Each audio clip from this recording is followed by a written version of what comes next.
I'm Jacky Storey, Reverend Jacky Storey, and I'm a pastor of a Baptist church on the south coast of England. In my mid-30s, I started to look for God again after 18 years, and found Him. And a couple of years later, I gave Him my life back.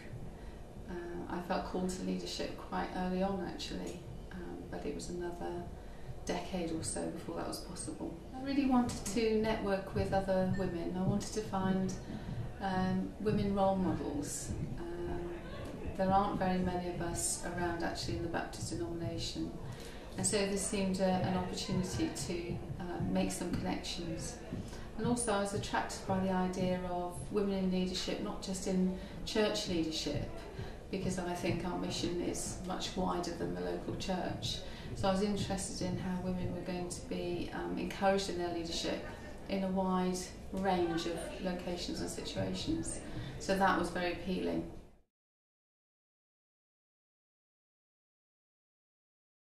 Many of the sessions have been helpful. Boundary setting, personal vision, work-life balance, really, really good stuff. Lots of notes that I took that I'll use for my yearly MOT. But the thing that really impacted me was the very first meeting when Kate did an exegesis of Genesis, and it was as if I'd heard the opening chapters of Genesis for the first time. And really understanding that men and women were created equal and were given co-stewardship of the earth, and that Jesus died to make it right. Patriarchy was and is a fallen pattern of relating, but Jesus did pay to put that right, and so I want to walk into all that God has planned for me. But it wasn't until she did that exegesis that the penny dropped, and so I think it's been very liberating on two fronts, really. Personally, I think I've always been taught or brought up to defer to guys.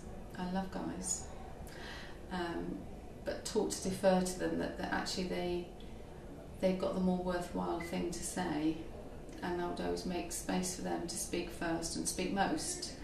And having been in these sessions, I think I'm much more open to making my contribution and to believing that men and women have equal contributions to make, and actually if I don't make my contribution, then I am selling the whole thing short, really.